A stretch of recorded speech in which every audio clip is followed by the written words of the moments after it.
Our next paper will be given by Marla Bryant from Ottawa. Peace begins with you and me. I'd like to say that I'm very honored to have the chance to speak to you today about the Gulen movement. I'm going to start right off by saying that I'm not an academic, and I have done a huge amount of reading over the summer on the topic, and I'm still not an academic, so my talk is not going to be at all academic. What I am is a lawyer, and I have spent 25 years doing mostly negotiations for the Government of Canada, particularly in the area of native land claims. And we've negotiated things like who owns the country, right down to every aspect of life, particularly in the northern claims. And in that time, I've negotiated with other federal departments, with provinces, with municipalities, and also with hostile groups who didn't believe we should be doing this at all. So I've had a lot of experience in the area, and this is what I want to talk about. What I want to talk about is, do I think the Gulen movement is on the right wavelength in order to resolve disputes of a cultural nature or a religious nature? And I firmly believe that it is. I believe the Gulen movement has the right framework which will successfully bring together people of differing religions and cultures. And I guess from my experience, I found that if you have the right framework when you start out, there isn't anything that you can't reach agreement on. I first met people of the Gulen movement after 9/11, when I was looking for a place to find out more about Islam. And I saw the Canadian Institute of Interfaith Dialogue's notice in the newspaper, and I decided I would attend their monthly lectures, which usually involve two speakers, one speaking about Islam and one speaking from another faith point of view, but usually on the same topic. And then after the speeches, we would have dessert together and we would talk about what had been discussed.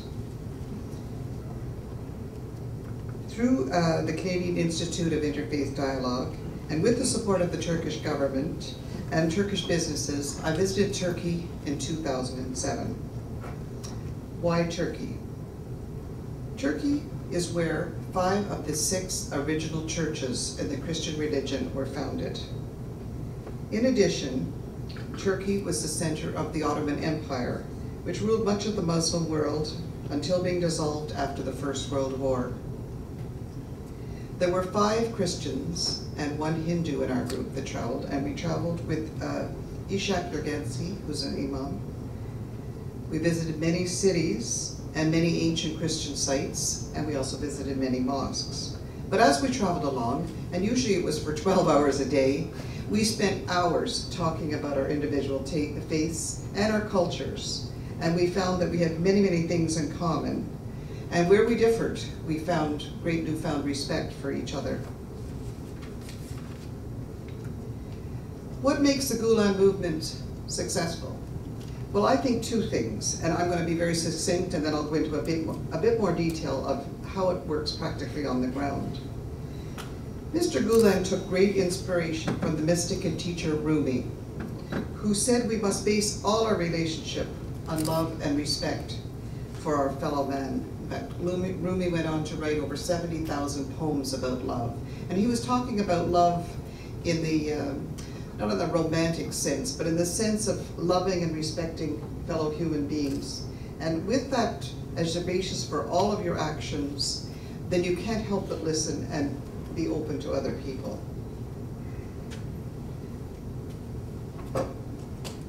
This approach is one of being open to what the other person has to say, and to respect them at all times as a valuable human being.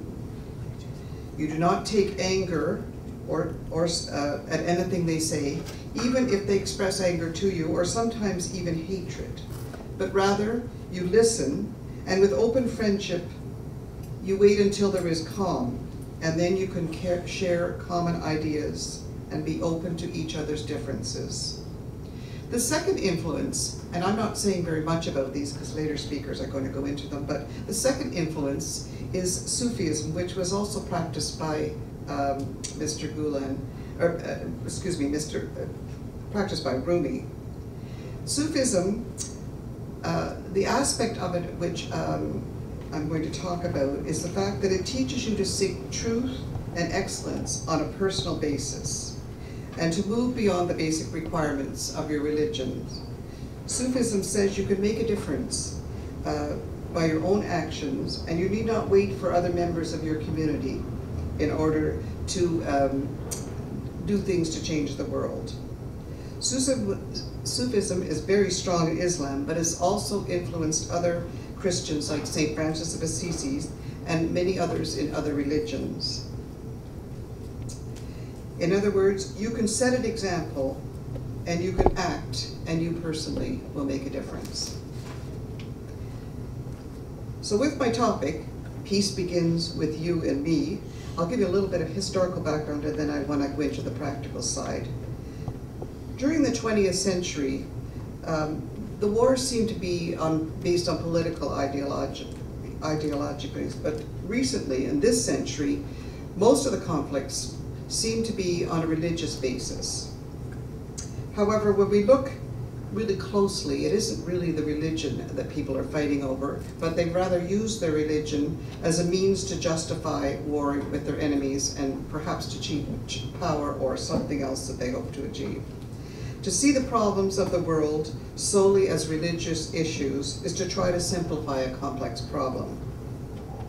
There are economic, social, cultural problems in parts of the Middle and Far East and parts of Africa, which often provide political leaders with excuses to blame and ultimately make war with their neighbors. During the last 60 years, there have been relative peace in North America and in Europe. And we are sometimes bewildered by how there can be so much fighting and actual war on the grounds of these other countries. However, at one time, tables were reversed. The Muslim nations were experiencing peace and prosperity in the 1090s, until invaded by the Crusades from Europe. Miron Benvenisti, the former mayor of Jerusalem, described the beginning of the Crusades. The historical beginning of the Crusades are complex. They were societal, economic, religious, and cultural causes, just like today. And all these forces were converged into an electrifying response to a sermon by Pope Urban II in Clermont, France in 1095. Hundreds of thousands of people went together to participate in an armed pilgrimage that promised them absolution from their sins, glory, and adventure.